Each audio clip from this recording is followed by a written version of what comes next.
everything been coming along? It's coming. It's coming. It's one of those things that you're never really truly prepared. You just always try to make the best of it every single moment. So it's coming. Thanks so much for Exactly. taking some time to meet with me and to kind of go over some basics. Of course, I'm glad to help. What's the biggest challenge you're facing right now? I think everybody, time is a constraint. I'm getting the hang of the logic games, and I feel much more confident, especially with the training plan that I'm following. I'm following the 2-month training plan, and I'm probably just finished all the logic games and those sections, and I'm so sorry, and I'm going back again to kind of redo some of those that I've missed and double check where I went wrong. So time is a big constraint for me. And I think the biggest other challenge is not feeling flustered with it. You know what I mean? It's not just the time itself, but it's like seeing the clock go and you're just trying to rush through and you forget some of those inferences that you know that you've missed, but you're trying to get through it so quickly that you just forget about it. Right, right. Do you feel like you have some kind of step-by-step process to I help you slow do. down? I do. The problem is that I feel like I'm so slow in my thought process that it's just like I can't seem to speed it up fast enough to get through some of those logic games quicker. I wish I could, but I'm feeling a little frustrated with myself that I can't get through them quicker I'm getting them, the majority of them right. I'm just not getting them done with enough time. How long have you been working on logic games for? Well, I've started my whole prep originally back in January. So it's been a while and I'm tired of it. It's one of those things I'm exhausted mentally. It's, going through over the same items. And then once I started your course about a month and change ago, I kind of hit the reset button. I was like, okay, let's just follow the 2-month training plan.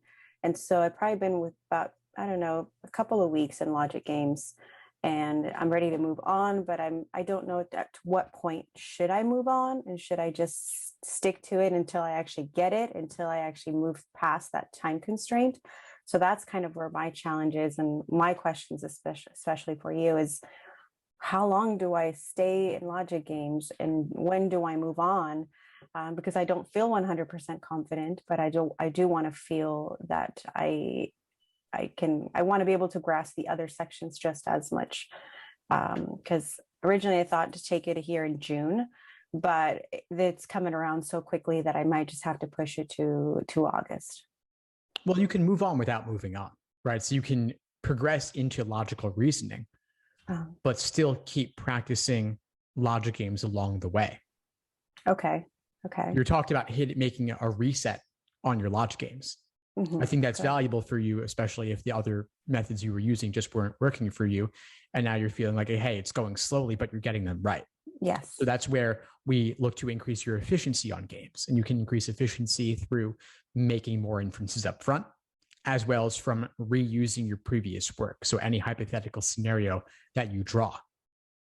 So I do have a question for you. What happens in the cases where you are stuck and you didn't see the inferences? And what I've kind of been doing is going back and YouTubing those prep tests because I don't know where I went wrong. And so I want to identify where the problem and so I've been going back doing some quick Google search on YouTube and seeing other people's explanations of the game.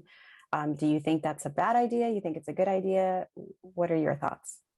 Explanations can be really helpful. Just don't use them as a crutch, meaning you want to work through a lot of it on your own first, struggle with it on your own, see how you can solve it. Okay.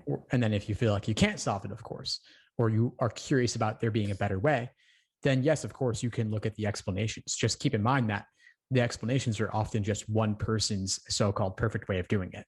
And they may not always be realistic under test day timed conditions.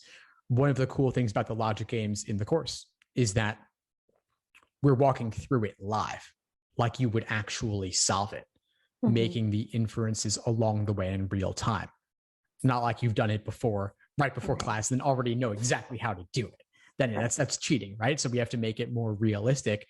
And in class, we're walking through it, interacting with students to see how different people might approach it. And there's not always one best way. So keeping that in mind as well. No, I do like the classes, and I do like the interaction and other people's point of view, of how they came up with some inferences that the instructor might have not seen, or a different way of approaching the game.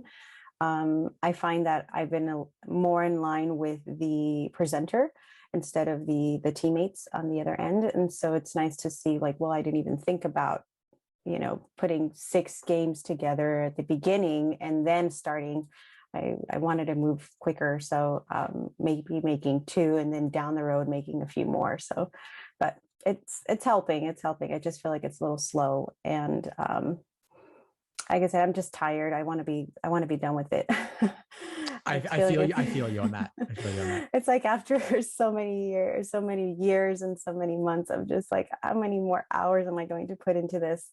And so that's where I'm at right now. I want to get ready for August. I really want to get through a lot of the items and do well. I really do. I want to do well, and I think a lot of your explanations really do help.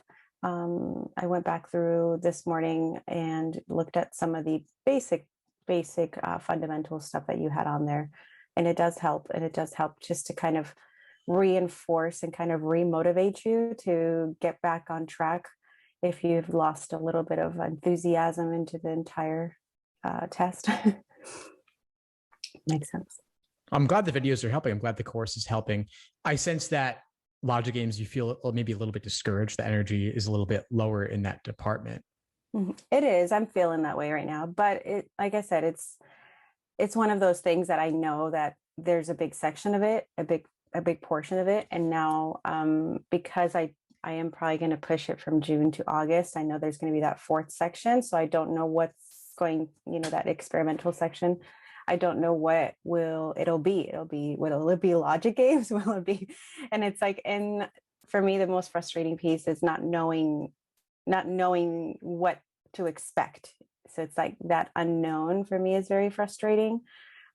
So that's where I don't know. I'm almost like, well, let me just pull the Band-Aid and take it in June, because I know what at least I'm getting myself into.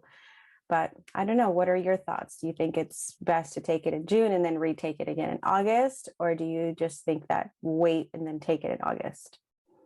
Well, you can't do the whole thing in 2 months, right? I know that you had prior exposure to the LSAT. You said back in January, starting then, before getting into the course and using my training program. But it sounds like you're not where you want to be at with logic games. You're just going to start getting into logical reasoning as a focus now, post reset. My intuition is telling me that if you're considering August, you should probably go for August. You can still apply at the beginning of the cycle either way and give yourself that additional 2 months to maximize your score. But if the logic game's energy isn't where you want it to be right now, but you also recognize you got to keep pushing ahead, then, like I said, move on without moving on. Go into logical reasoning, make that the focus in the short term, just to help bring your energy level back up while continuing to mix in some logic games on the side and continue practicing that. Gotcha. I know that obviously nobody wants to do the experimental section. There's no benefit to you for doing it, but it's going to be there. And that's the price you're paying in this case for getting the additional 2 months of prep. Good news is that price isn't actually a very high one, other than the uncertainty of knowing what's going to happen on test day, meaning which additional section will you be getting? Where will it be placed? You don't know that. You're just basically spending an extra 35 minutes that isn't going to be scored.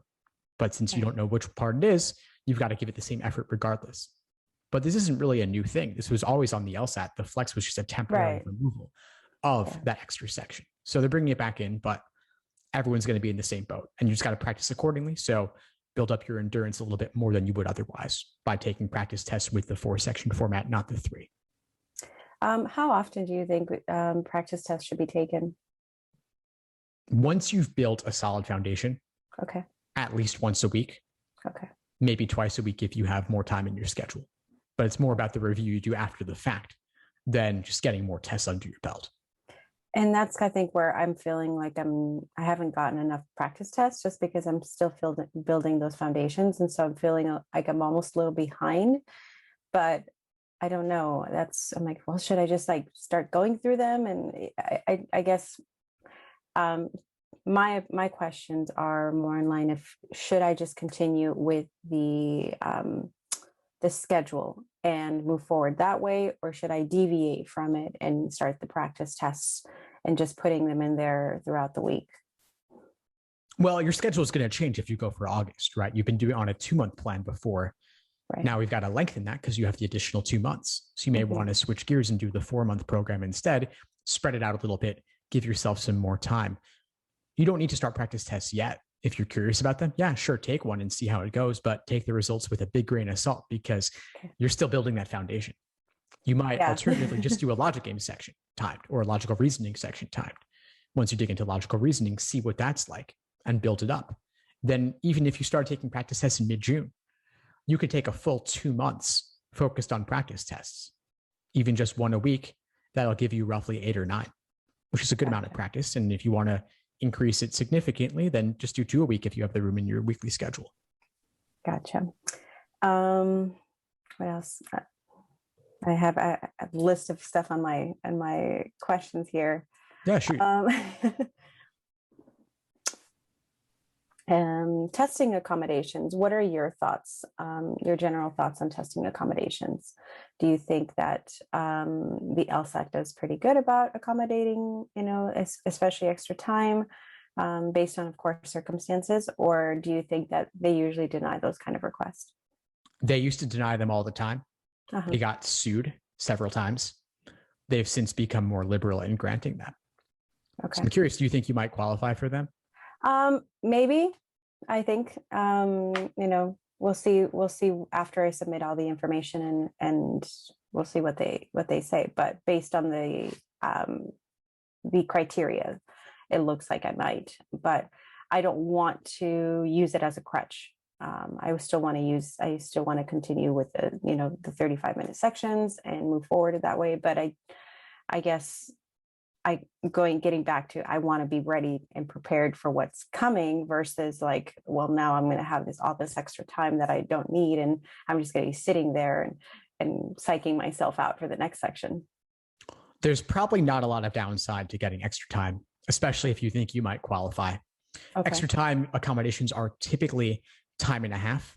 Some people get double time. So time and a half brings you from 35 minutes per section to 53 minutes per section. Okay. You can probably benefit from it if you think you might qualify. I would get the evaluation, see what a doctor says, see what a professional says, and give LSAC as much documentation as you possibly can to support your case for it. And let the evidence make the decision. And LSAC does sometimes still deny, so you can appeal with more documentation or another evaluation. But especially if you're finding right now that you're having difficulty finishing the section, obviously more practice will help you get closer to finishing the section. But if you, as a test, you could see, hey, if I had 53 minutes, what would change? You'll probably have an easier time finishing the section. Right. So I would go for it, start the process now. It sounds like you're already compiling things, but see what happens. Don't assume you're getting the accommodations until you actually do. Okay. But if and when you do, then you can practice with that extra time, either time and a half or in some cases double time. So if you finish a section, hypothetically, say that you do get the testing accommodation and you finish the section before your allotted time is up, do you just have to wait there until it's up, or do you have to, can you move on to the next section? You do have to wait. Okay. This is not a problem that a lot of people run into just because the LSAT is so strictly timed. And personally, I'd aim to have a buffer of 3 to 5 minutes at the end by design. So I move at a pretty fast pace. I might flag the toughest questions, especially in logical reasoning where they're individual and not related to each other. I'd flag those, skip them, come back to them at the end with those 3 to 5 minutes as a buffer. And then going back, giving them a second look, giving them a few extra minutes and see if I can make it click. Perfect. Let me see if there's any advice you can give me, anything that you can provide me that is going to remotivate me to move on with this test and continue with the rest of the LSAT and law school journey. Yeah, I'd say keep coming to class, go to the study groups, form connections with others, hear their stories, share your story, build friendships, that can be some of the most powerful ways to build the motivation to know that you're not going through it alone. Okay. Yeah, I just feels like it is. And so it's one of those things I was like, okay, well, I will get back to studying one more time. Everyone else is in the same boat as you. Everyone else is in the same boat as you. So don't go through this alone, because you're not. Okay. Okay. I did have one final question. Your LSAT mastery dashboard, the tracking your numbers on a 12 weeks plan. Is that something that you'd recommend doing now with building the fundamentals, or waiting until you start taking some of the practice tests? You can use it now. Yeah. Okay. You can use it throughout your entire journey. It's just a way to track things, because Right. otherwise you're not going to know where you were at last week, and you want to measure your energy level and see how it relates to the amount that you're putting in. And this also helps you focus on what really matters. And that's Right. what you're putting in, because it can take a while to get the results out.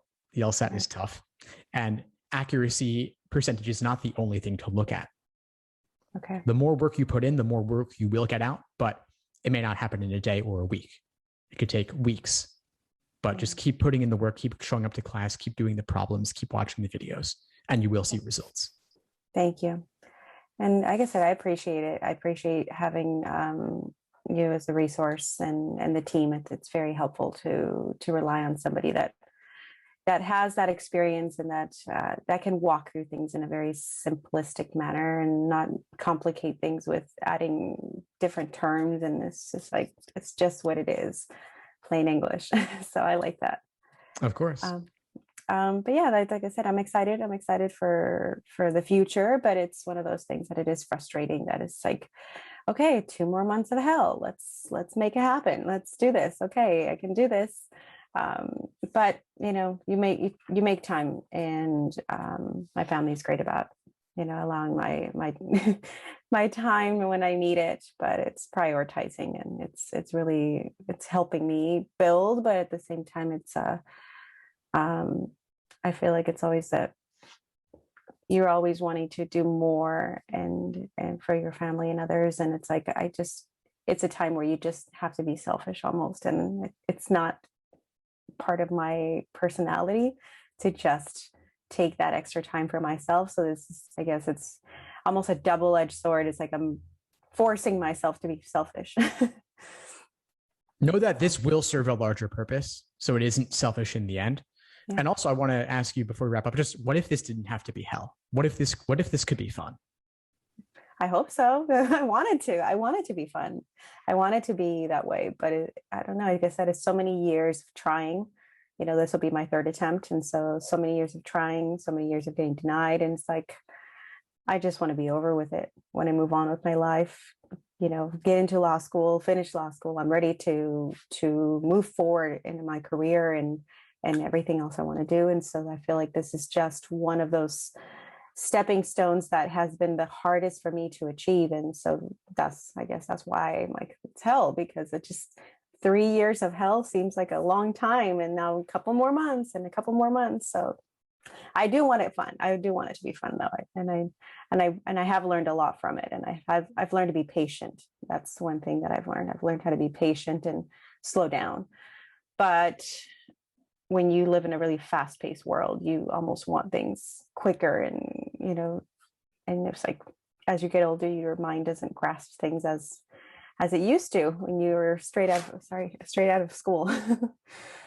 I hear what you're saying there, but you have the opportunity here with this additional 2 months to transform your experience of the LSAT and what law school can be like as well. This does relate. Yeah.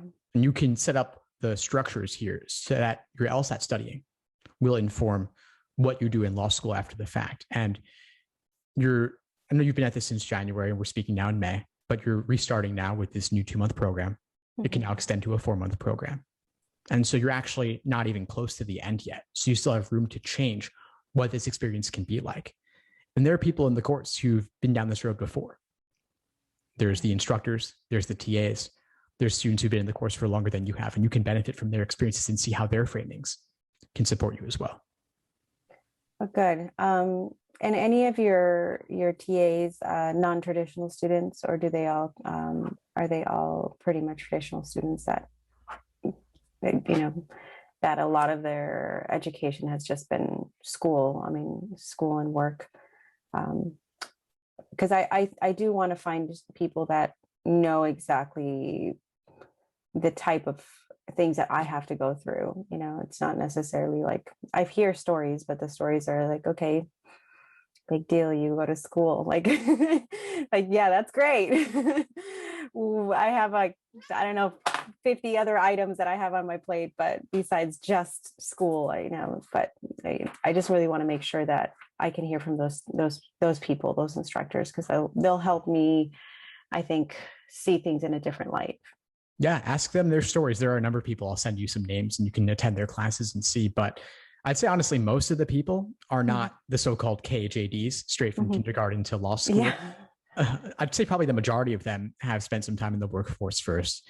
They have work obligations, they have family obligations. Yeah, so talk to them. I'll send you a few people's names. Fantastic. Thank you very much. I appreciate it. Yeah, of course, Claudia. It was great connecting with you. Yes, thank you, Steve. I appreciate it. And again, I appreciate you and your team and all of the resources you have out there. There's so much that it's just like, okay, I'm going to focus on one thing today, but it's good. It's better than no resources. So I appreciate that. Of course. Glad to help. Reach out if you need anything. I'm happy to help you out. Will do. And again, thanks for taking some time today. Of course. Have a good one. You too. Take care. Bye. Thanks for tuning into the show. Please subscribe if you haven't done so already to be notified of new episodes as I release them. And feel free to reach out if you need anything at all as you move forward with your prep. I'm happy to help however I can. In the meantime, I'll wish you all the best and take care.